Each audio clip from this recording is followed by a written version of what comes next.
Welcome to FOSA. I'm Isha. How have you been? As you know, I was traveling. I went to France and I spoke to a lot of people.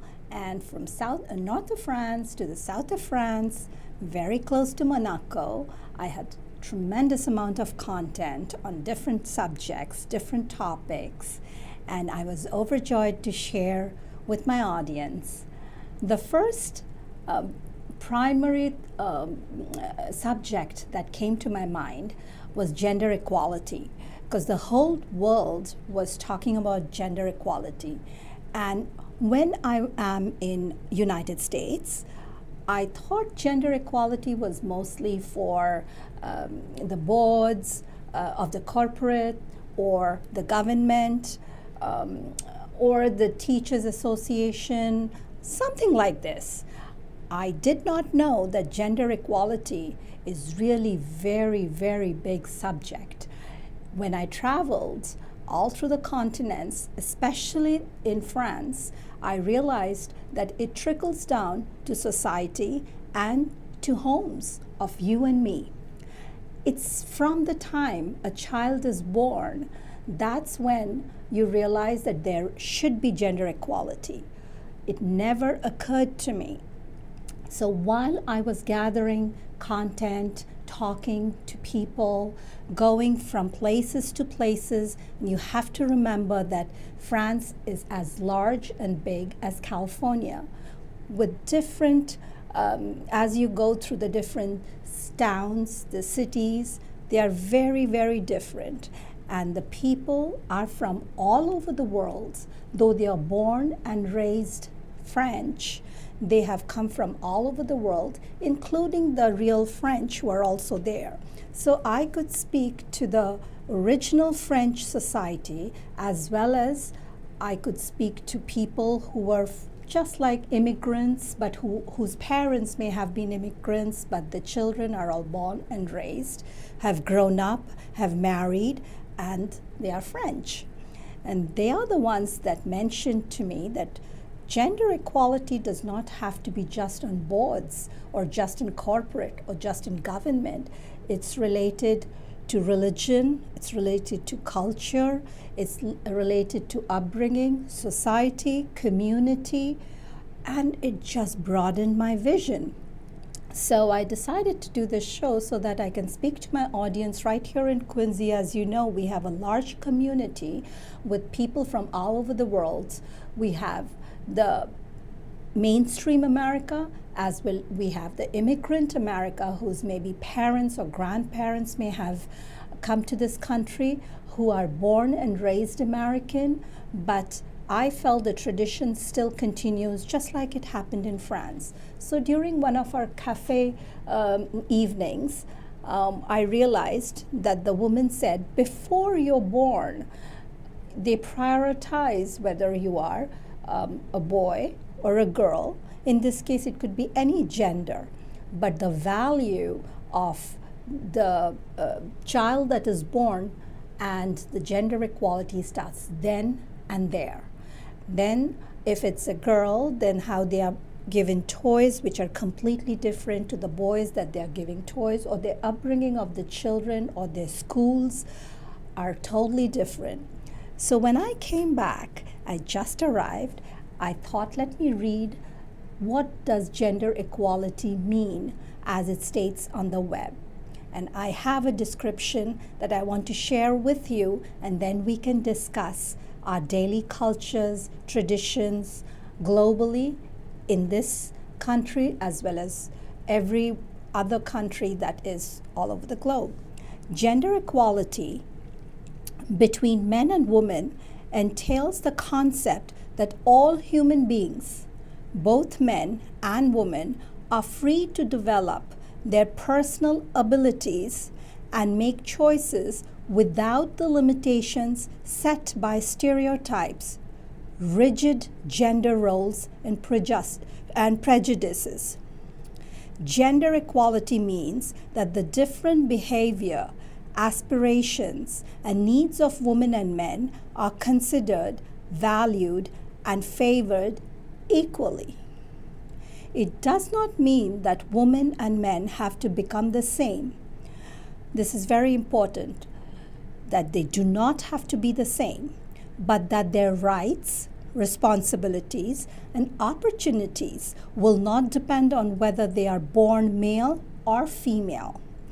Gender equality means fairness of treatment for women and men according to their respective needs. This may include equal treatment or treatment that is different but which is considered equivalent in terms of rights, benefits, obligations, and opportunity.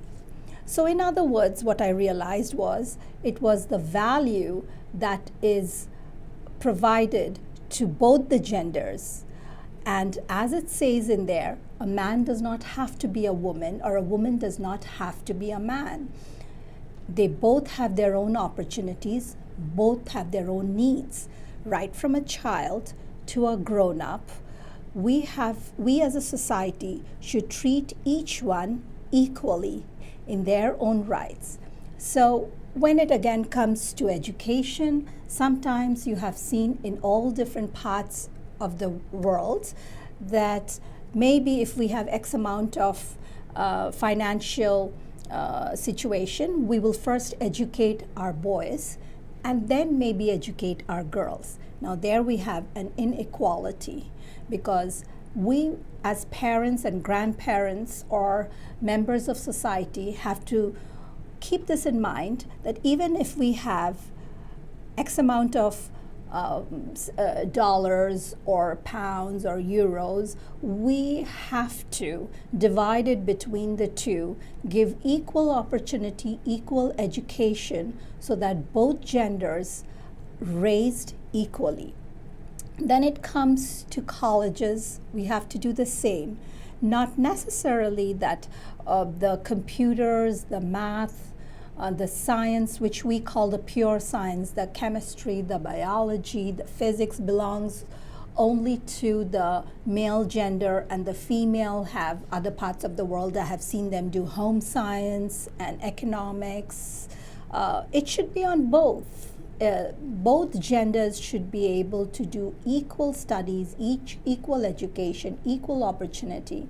Then it comes to opportunity of profession. What happens is, as we grow, whichever career female chooses, yet somewhere, somehow, she does have the responsibility of a family. She does have the responsibility of raising her child. Even though it's a partnership, yet it falls the responsibility on the female gender. So she tries to choose professions that does not, gives her the comfort of raising her child, raising her children, and maintaining her family. Just so happened that I was talking to some young students in college in France, and few of the girls mentioned they prefer not being physicians. And I said, why? You have so many opportunities as physician. The world needs physicians. So what is it that makes you all not do medicine? And then they said, oh, we want to do medicine, but the commitment of medicine is the whole life. So you do not have time for your family or children or for yourself. And these are children who are freshmen, maybe freshmen in college, or they're sophomore in colleges. They're making this decision, changing their career path. With this in mind, and I would consider France as a Western civilization. At that time, it made me think, what's happening in the East? What's happening in places that I have not been yet? That is in Africa. I have not been there. I have not been to certain parts of Far East. Of course, I understand South Asia very well as Asia. They are trying. There's lots of engineers. There's many who are doing the space program. But they're all trying to balance their home, their children, as well as their profession. So, but that's where I found that gender equality is much needed in every profession. So somewhere, somehow, the entire society globally needs to rethink this whole situation. It's not about just equal pay or equal, it's a lot more than that. It goes to the cultures, it goes to the religion. There are religions in the world that does not consider woman or a female child equal to a male child. It's considered the male child. Traditionally, it's considered the male child is the provider and the female child is a homemaker. And this old tradition, which went on generations after generations, is understood because back then, as just this afternoon, as I was conversing and discussing about gender equality, I have a friend in India and she called me up. Her name is Neelam Chowdhury and she is from Kolkata, east of India. And she asked me what I was doing at the moment, and I said I was discussing on gender equality. She said, you know something? We consider that the people of old times, or the society, or the females during old time, if they had a perception that males were the provider, female were homemaker, it's understood because they were not educated. But why is it that today the younger generation who are educated as well as they are parents, they are not old, they are in a different society, they have exposure to the world, yet when it comes down to it, they are doing exactly the same what their grandparents or their mothers did. I said, wow, you make me think, because I never thought about this. I just took it for granted that there is a gender inequality.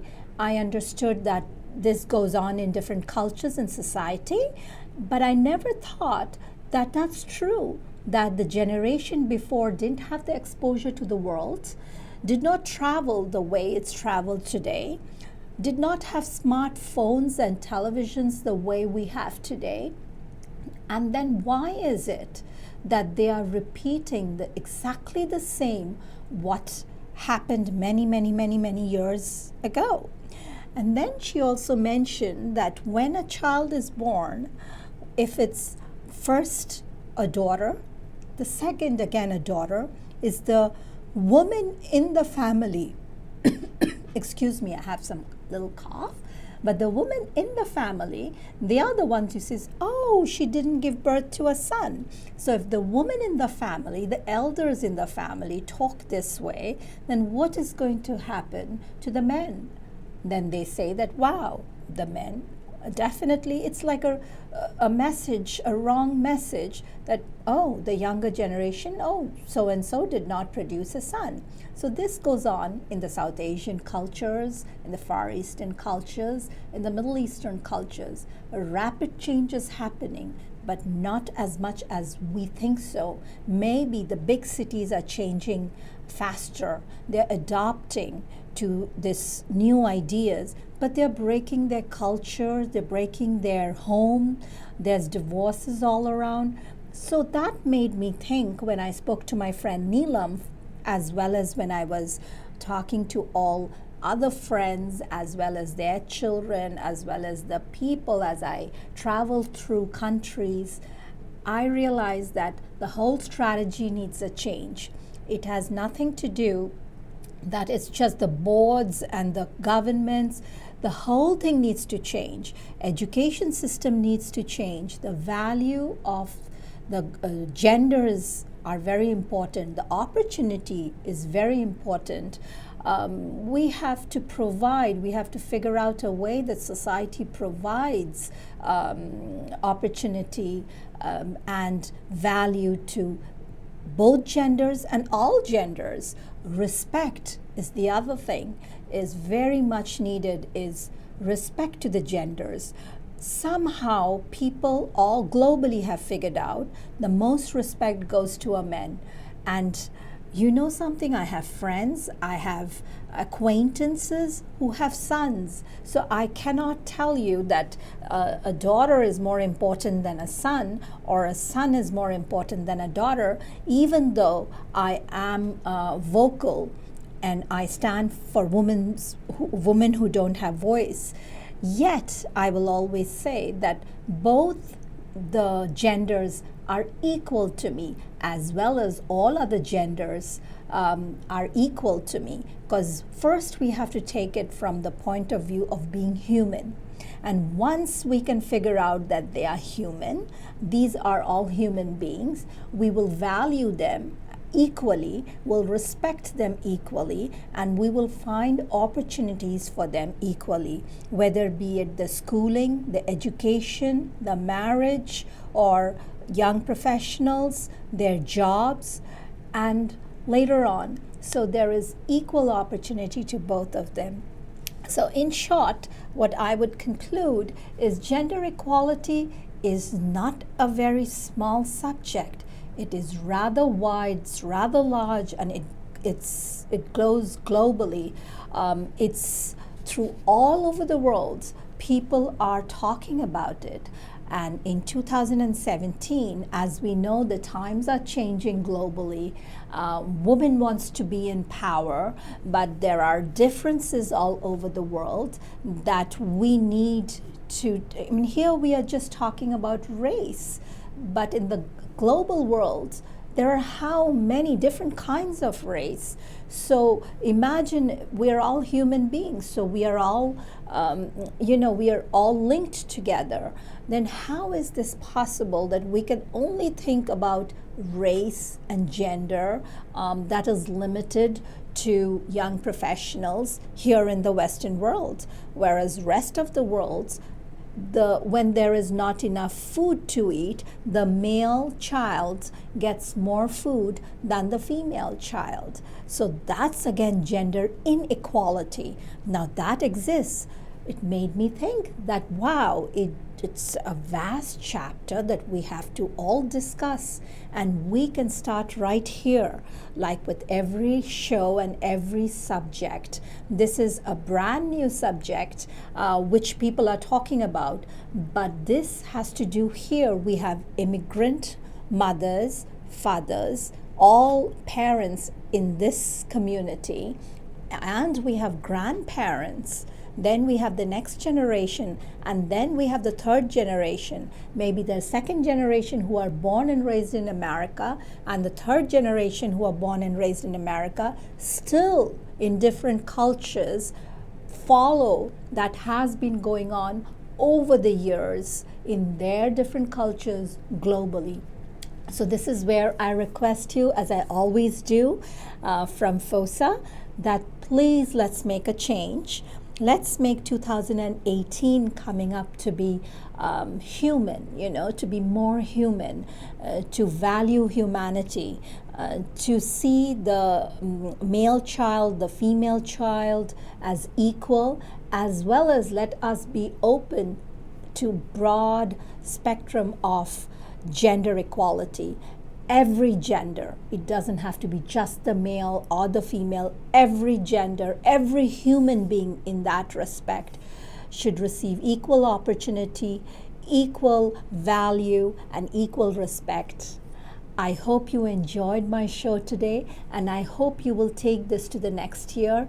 We will definitely come up with even interesting and categories and subjects that normally people don't like to discuss about it, but only when we discuss we can find a solution.